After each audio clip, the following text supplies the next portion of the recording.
సిద్దిపేట జిల్లా హుస్నాబాద్ పరిధిలోని చిగురుమామిడి మండల కేంద్రానికి చేరుకున్న సిపిఐ ప్రచార జాథా బస్ యాత్రలో మాజీ ఎమ్మెల్యే సిపిఐ సీనియర్ నేత చాడ వెంకటరెడ్డి పాల్గొన్నారు. ఈ సందర్భంగా మాట్లాడుతూ ప్రధాని నరేంద్ర మోడీ పాలనలో రాజ్యాంగం, ప్రజాస్వామ్యం బలహీనపడ్డాయని ఆరోపించారు. ప్రజాస్వామ్యాన్ని, రాజ్యాంగాన్ని కాపాడాలనే ఉద్దేశంతో దేశవ్యాప్తంగా సిపిఐ ప్రచార యాత్రలు, పాదయాత్రలు నిర్వహిస్తోందన్నారు. ప్రతి ఏడాది 2 కోట్ల ఉద్యోగాలు ఇస్తామన్న హామీ ఏమైందని, విదేశాల్లో నల్లధనాన్ని తీసుకొస్తామన్న హామీని కేంద్ర ప్రభుత్వం విస్మరించిందని విమర్శించారు.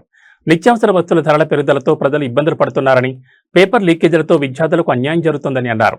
తెలంగాణలో సీఎం రేవంత్ రెడ్డి పాలన గాడి తప్పిందని ఆరోపించిన చాడ వెంకటరెడ్డి అర్హులైన పేదలందరికీ ఇందిరమ్మ ఇళ్లు ఇవ్వాలని, ఆసరా పెన్షన్లు హామీ మేరకు పెంచాలని డిమాండ్ చేశారు.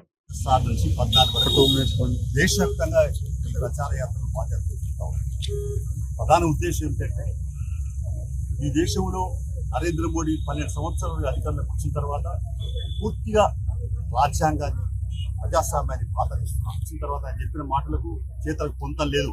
నల్ల డబ్బు దేశంలో దోసుకున్నారు, విదేశంలో దాచుకున్నారు. 72 లక్షల కోట్లు ఉన్నాయి. ప్రతి కుటుంబానికి 15 లక్షలు అయితే చెప్పి ఒక్క పైస కూడా ఏ కుటుంబానికి వేయలేదు.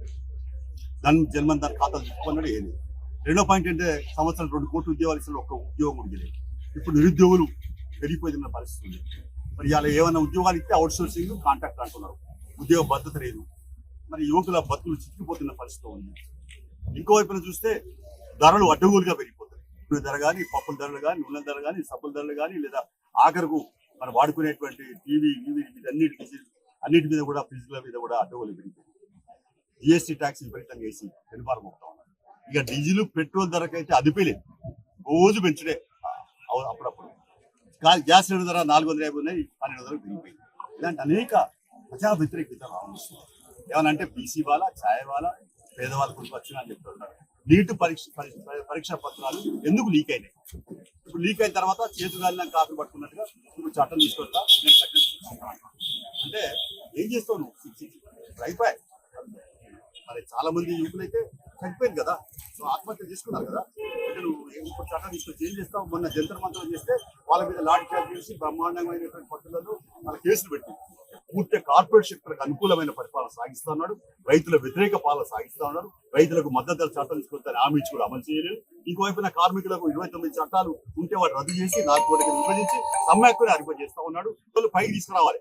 ఉన్నోనికి రేషన్ కార్డు ఎందుకే? ఇప్పుడు ఉన్నోనికి ఉన్నాయి రేషన్ కార్డు, పేదోనికి అసలు పేదోనికి లేనేలేవు. కాబట్టి ఇలాంటి దుస్థితి వద్దు. అందుకని మనం చెప్పేది అంటే ఇలా రేవంత్ రెడ్డి ప్రభుత్వం కూడా మొన్న చూస్తే సిగ్గు అనిపిస్తుంది. ఏంటంటే 40 కేసులలో 80 మంది ఉద్యోగులు 2 డిపార్ట్మెంట్లో పనిచేస్తున్నారు. పోలీస్ డిపార్ట్మెంట్ పనిచేస్తాడు, విద్యాశాఖలో పనిచేస్తాడు. ఈ రెండిట్లో జీతం తీసుకుంటాడు. అంటే ఎక్కడున్నట్టు పరిపాలన జవాబుదారు? అందుకనే రేవంత్ రెడ్డి గారికి చెప్తా ఉన్నాం, తెలియపరుస్తా ఉన్నాం. ఏంటంటే మీరు ఇంకా పరిపాలన గాడిలో పెట్టండి. ఇలా అదుపు తప్పింది, పరిపాలన గాడి తప్పింది. వాటే పోరాటాలే సిపిఐకి శరణ్యం, పోరాట ఉద్యమాలే ఊపిరి. ప్రజల పక్షాలను నిలబడి పోరాడతాం. దున్నేవాడికి భూమి అన్నాడు. ఎట్లయితే భూములు వంచినమో ఇవాళ కూడా అలాంటి పోరాటాలకు మిలిటెంట్ పోరాటాలకు సమాఖ్య అవుతామని చెప్పి తెలియపరుస్తూ, కేంద్ర ప్రభుత్వం మాత్రం తక్షణమే మరి వాళ్ళ ఏదైతే మరి పరదాక వ్యతిరేక అవలంబిస్తామని మానుకోవాలని చెప్పి విజ్ఞప్తి చేస్తూ సెలవు తీసుకున్నాం.